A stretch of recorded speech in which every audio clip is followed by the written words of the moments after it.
This is a lecture on progressivism, which is chapter 27 in Pageant. What is progressivism? So progressivism, we usually consider the period, I think Pageant says 1900 to 1920, but it can go further back all the way around 1890. You start to see people addressing the problems of society. The Progressive Era is a time period of dramatic political reform and social activism.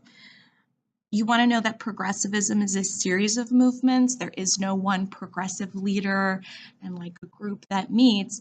It's a lot of different people tackling different issues. So you see a women's movement, a prohibition movement, a labor movement, etc., to deal with different problems. And that's because they're basically responding to different problems. They're responding to the problems that have come about from what we've learned in previous chapters, the problems with industry, the problems with urbanization, gap between the wealthy and the poor. And we'll look at all of those on the next slide, like kind of the conflicts that led to it. What is interesting about the progressives is that they believe America's in crisis, and more than really any group we've seen in American history, they believe that it needs immediate action and that they're the people to take action. So you're going to see them not just talk about problems, but work to fix them.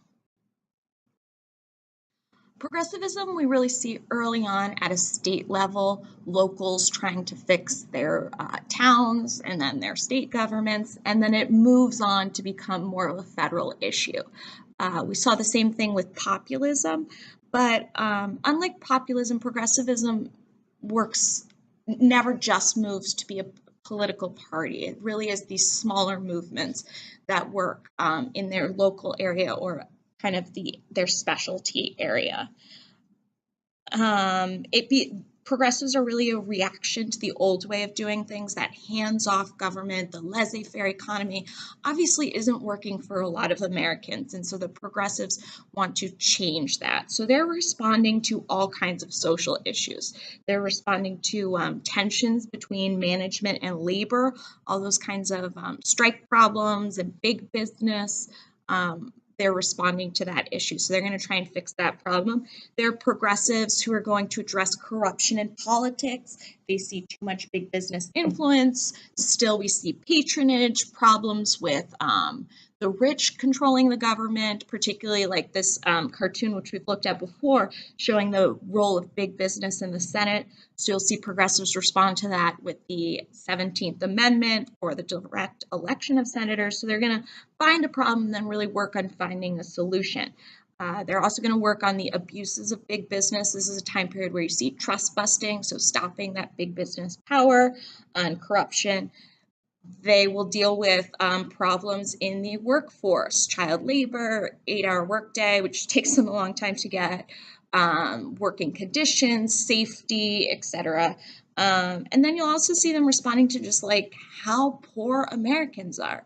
We did talk about the rise of the standard of living, but at the same time, right, in the last few chapters, we've talked about the growth of the wealth gap, that the rich are getting richer and the poor are getting poorer. This is a famous picture of tenement living, multifamilies living in tiny, really thin apartments in urban areas, lots of immigrants in tenement housing.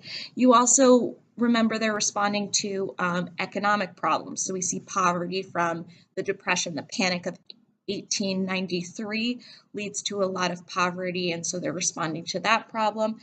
And then you also want to connect the beginning of the progressives with the populist party. Although they operate in very different ways, a lot of the populist platform, the Omaha platform, will be accomplished by the progressives. Direct election of senators would be like the perfect example, something the populists wanted and the progressives will then accomplish. We have 3 progressive presidents from the time period of 1900 to 1917, and that will be Teddy Roosevelt, William Taft, and Woodrow Wilson. So those are going to be our progressive presidents who will pass a series of reforms throughout their time period. We'll look at them in class later. muckrakers get associated with progressives, but sometimes it can be hard to see where the line is. Are the muckrakers progressives, etc.? So muckrakers are reporters and writers who expose urban problems. They also look at economic corruption and political corruption. So they're kind of finding problems in society and then writing about them. They're known for investigative journalism, in-depth reporting. So this isn't like I just go to one event and write an article. This is like for months I live with these people, or I follow this, or I photograph this. This is really some quality journalism, and there's a huge typo there. But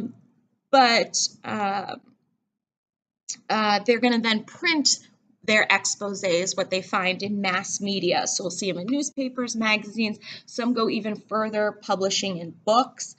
And it's important to know that muckrakers aren't necessarily progressives themselves. Some people do consider them, but they might not be, depending on your definition of progressivism, which could change. But what the muckrakers do is they really make progressive movement, the whole era, possible because they expose the issues to the public.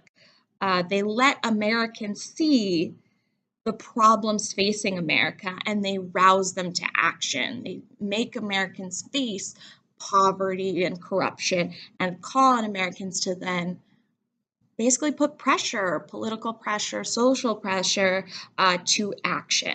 And really without the muckrakers, we probably wouldn't have seen this like far widespread support that we do for the progressive era.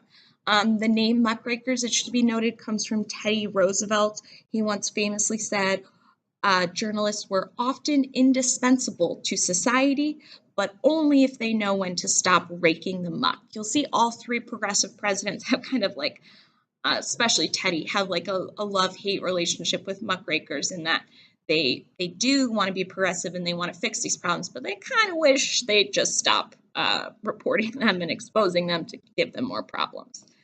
So muckrakers play a huge role in making the progressive era what it is. There are some famous muckrakers. So one you need to know is Upton Sinclair. I believe all these people are on your people list. Upton Sinclair is famous for writing The Jungle, which is going to be a book we'll look more closer when we look at Teddy Roosevelt's presidency, but it's going to expose the horrors of the meat packing factory and lead to direct action in people working for to protect consumers, to make meat packing more cleanly, hygienic. It turns out to be super gross industry, as you could probably imagine from slaughtering animals. Another famous progressive, or sorry, not a progressive, a muckraker you need to know is Jacob Riis. Riis was an immigrant and a photojournalist, so he's actually going to take photos, a lot of photos of poor people during the progressive era. Most of the really sad progressive photos you see were probably taken by Jacob Riis. He published How the Other Half Lives to show kind of exposed tenement living. So that picture we saw earlier of tenements, I believe that's Riis. And he's going to show kind of the struggles of the poor. And it really kind of horrifies a lot of middle class who you'll see take an effort to solve those problems. Ida Tarbell is going to be a progressive journalist who will expose business corruption, particularly trust corruption. She goes after Standard Oil, Rockefeller Standard Oil Trust, to expose how it works and kind of the corruption, bribery problems within there, which will lead to trust busting action.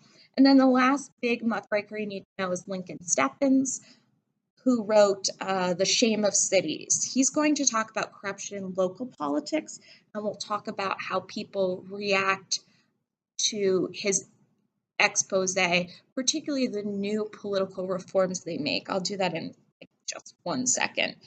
So we'll see that these muckrakers, what problems they expose are directly addressed by progressives. So it's a very symbiotic relationship kind of thing. Who are the progressivists? Pageant has that long red heading section that basically says, we don't know who they are. Progressives are, this is a really hard question to answer. They are a very diverse group. Because there's no unified movement, you see lots of different people involved in the progressive era. A huge portion of progressives are middle class, people who see a need for reform in society. They're probably the people who can read about these exposés and are in a position to do something, right? The poor aren't super in a position because they're the ones who really need help. And so the middle class are going to be really the big responders, although we'll see class struggles about that in a little bit later. You're also going to see religious leaders, ministers. This is where the idea of social gospel comes into play. We talked about it a little bit last unit. But it's the idea that Christians have a moral duty to protect people in society, to take care of the less fortunate, a very kind of thing we've seen before throughout history, right? We associate a lot of the mid-century reforms in the 1800s from the Second Great Awakening, the religious spirit behind a lot of reforms. And then we also see African Americans. I think in AMSCO, they associate Du Bois and Washington as progressives. You could kind of see them on both sides, although they are writing kind of in the very beginning of what could be considered the progressive era.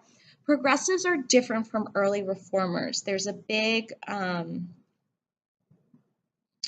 difference in that early reformers in the mid-1800s, who I just talked about, are forming groups for a common cause, right? They were forming for temperance, forming for women's rights, forming for abolition.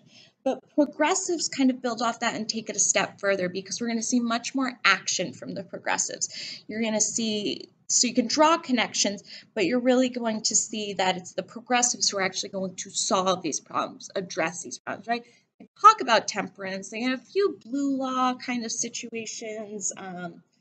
The Maine law that prohibits alcohol, but it's not really till the progressive era that we see like full-on prohibition, ending of alcohol sales. For the progressives, also, if you're looking for like who are progressives, Pageant has the Varying Viewpoints I'd recommend reading, that kind of shows how different historians have looked at who might be making up this progressive era at the end of chapter 27, 28, whatever progressivism, it's page 675 to 676.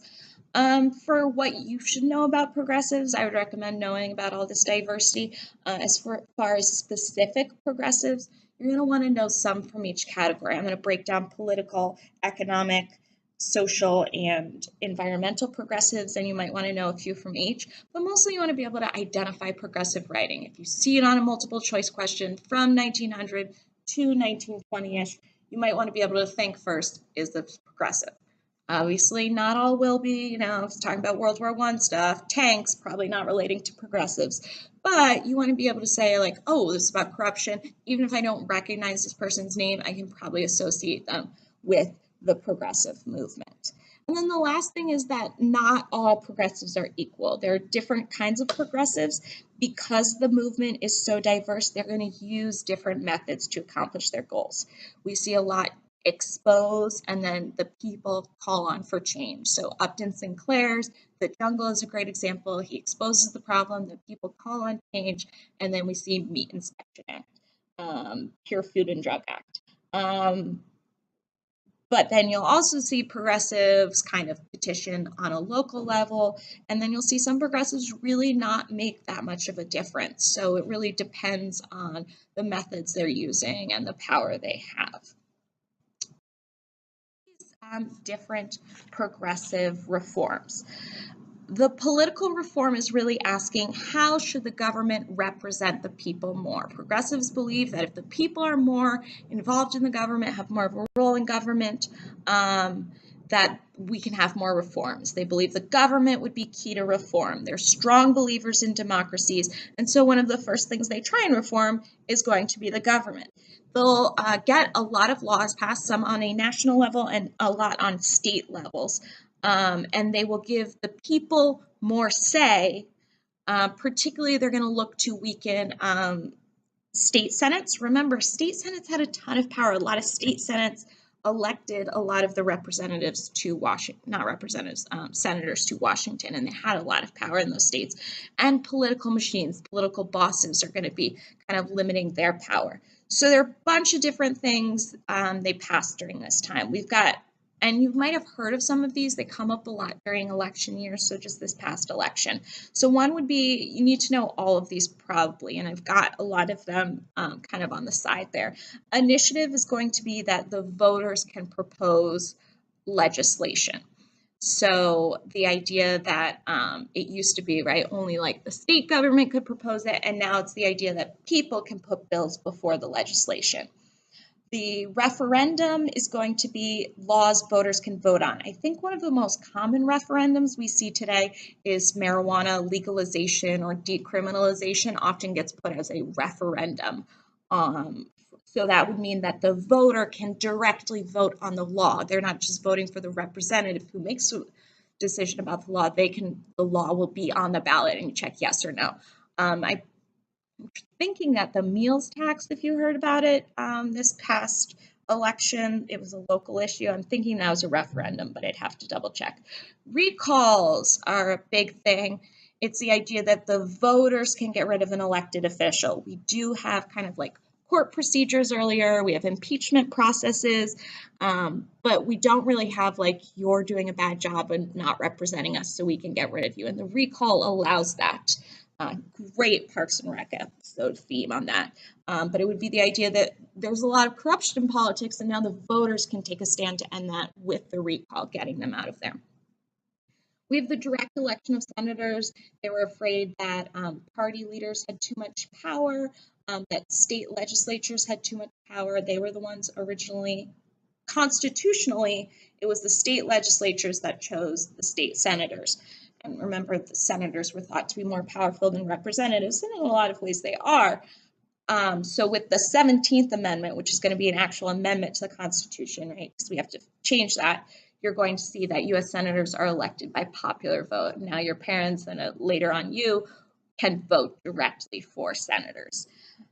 You'll also see direct primaries. It used to be kind of like guys meet in a back room and decide like who's going to be our new candidate, and now you're going to have people have a say. This does not happen everywhere. Direct primaries have kind of limited success during this time period. Obviously now, present day, we have direct primaries, but it took a long time for them to get there. It's going to be one of the things they kind of really only succeed in certain areas of the country. And then the last big thing you want to know is municipal reform. That's essentially control over city public works, city utilities. So like there was a lot of corruption in the waterworks, like cries about who got deal on the electricity for the cities and things like this. So this kind of ends that corruption, gives the people more of a say, makes it more of a public process to make it like more fair and get rid of that kind of political machine control over local governments. So all of this is really giving the voters more of a say and decreasing corruption. And they are actually pretty successful on a lot of these, but most of them, I believe, are done more on a state level. So you'll see them pass at different times. Obviously, 17th Amendment is a national thing. And the last thing I forgot to mention, I'm so sorry, is the secret ballot, also known as the Australian ballot, but it's private voting. It's which we think of as kind of obvious. If you went with your parents to vote, you go either in like a little booth, or sometimes they have those like cardboard things so you can hide behind them. But this allows you to vote privately, and it's to end bribes for voting, right? If the boss can't see who you're voting for, how can they pay you? They're not going to want to put that investment in. And so it kind of takes away a lot of the corruption because we don't know who you're voting for. We can't see. There are also social reforms, which is generally social reformers are asking the question, how can we improve society? And there are four kind of big social reforms at this time: prohibition, women's rights, labor movements, and immigration. So for prohibition, it kind of divides progressives. There are those that are for prohibition and those that are against. It's kind of a controversial issue because some people are very strong for it and some people love their alcohol. The prohibition will get passed. It will be one of the progressive amendments. That will be the 18th Amendment. which will ban liquor, and we'll talk more about that when we get to the Roaring Twenties. So we'll look more at like the consequences of that, because it's going to lead to a lot of problems. But it is something that the progressives themselves are able to accomplish that hasn't been accomplished before. Another issue that comes up again, as always, women's rights. We've seen it throughout history, the women struggling for rights, and this time is no different. Many women, there are kind of two different sides to women's rights. One is just kind of general rights of women in society. You'll see a lot of women participate in progressive movements, and it seems kind of safe to them, because for a lot of women, they argue that participation in these like social progressive movements is an extension of their traditional role, right? They're still working, women are working in maternal roles to protect moral issues, like a role a woman would always have. So they're not like, oh, we're radical changers, right? They're like, oh, I'm just looking out for my family. So you'll see women in the progressive movement themselves. You'll also see women pushing for suffrage. The National American Women's Suffrage Association is going to be probably the leading organization that pushes for this, but women want the right to vote. They will eventually accomplish that with the 19th Amendment, which we'll actually talk about, because it's a war amendment. We'll see it passed during that. So I believe in Pageant, it's in our war chapter. But women will eventually gain the right to vote. And then the last thing that can go under women's rights is Margaret Sanger. She's going to be kind of the big advocate for birth control. College Board wants you to associate the birth control women with the women's rights movement, which we'll see throughout history. And you don't have to be for strong supporter of birth control to want women's rights, but a lot of women saw it as one of their rights, giving them control over their own body. So you'll see it be an idea. And also, if you're not home with a million children, you can participate more in society. Sanger does become a controversial figure, and we'll talk more about her in the 1920s. She's got some kind of almost eugenic type beliefs, although different people debate her views on these things. So she becomes a little controversial, but there is the idea of giving women more freedom, getting them out of the family role through that. Child or labor in general is an issue. Probably the biggest one and easiest, or the one they have the most success with, is going to be child labor laws. People start pushing for this. It's an easy thing, especially for women, to fight against. Obviously, people generally agree working children, so they die in coal mines and et cetera, is pretty bad. Child labor laws are passed, but what is interesting is that the most successful thing to end child labor is actually going to be mandatory education laws. Compulsory education makes it so the kids have to go to school, so they can't work. So that's actually going to have probably the most effect on ending child laborhood. You're also going to see increased union membership. Again, I don't know if I'd call this the golden age of unions, really, but you do see more people participating in unions because it is a time to be for change. You do see unions take different stances on different issues. You want to know about laws on women working. So Mueller versus Oregon is a court case you definitely should know. It is a court case. It's actually kind of a really interesting court case, because the case is about can we limit women's work hours? Can we limit the amount of hours a woman can work? Do women have special protection from working long hours? And they actually win. So the women's workday can be limited, which on one hand is great, because generally as a society we believe in a limited workday. But on the other hand, they argue that they need to do this because arguments like the woman is weaker and frailer and needs to be protected. And that is really going to hurt the women's rights movement, because it's portraying them in kind of this light as like someone who needs to be cared for, can't stand on their own, and that's going to hurt their movement. And it's also going to make laws that limit women in a lot of arenas or bar them from certain jobs is going to be okay because of this ruling. So it's kind of a controversial thing. I also want to know with labor, the Triangle Shirtwaist Factory, which was a sweatshop in New York City. It really exposes the problems in the labor, the problems with factories, sweatshops, horrifying story if you look more into it, but kind of the idea of keeping them on a clock, locking doors, no breaks, no ventilation, and it leads to this horrible disaster when fire breaks out in that. So you're going to see more push after that for safety conditions in the workplace. And then last, that can be associated with the social progressives is immigration. We've talked a lot about that in the last chapter, so I'm not going to really go into it. You could also put Jane Addams and settlement houses as a progressive idea, although they start a little earlier than we really consider the progressive movement. So those are kind of our social issues, some success, some not success, and we'll talk more about a lot of those social issues in the 1920s as they kind of appear more. Also, economic reforms. People are asking, how can we share the wealth? We have all this wealth coming on, but we have these very poor people in society. So some progressive economic reforms would be the income tax. That would be the 16th Amendment. So another one of our progressive amendments, 16th Amendment, allows the income tax. The government can tax the money you're making. When I was looking for pictures on the income tax, a lot of negative stuff about that. And people have different feelings on it. I can tell you probably everyone in the entire country, no matter how they feel about the income tax, it can be pretty disappointing to see how much money you're losing to the government. But the idea was that the income tax would be a progressive idea because it would be taxing the wealthy who are making more income would be the idea, although we'll talk about what it ends up looking like later on in the when we do period 7 part 2. But then also giving the government money, which could then go into programs that help those who have less money, so kind of passing around the wealth.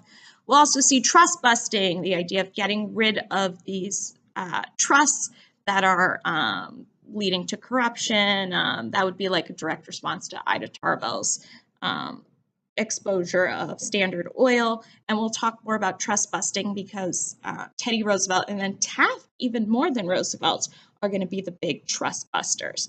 And then also we have under economics, you want to put consumer protection. There becomes this idea that we need to protect the buyer from the industry as well. We need to set safety standards. We need to regulate a lot more about what people buy, not what they buy, but how things are produced and what it's sold at and different things like that. And we'll get more in that when we get, again, that's going to be with the progressive president. So a lot of these economic things are about kind of sharing the wealth, passing it around, and we'll talk more about the last two later on as we go through, but you'll see the idea of like kind of making things healthy, etc. We'll go more into that later.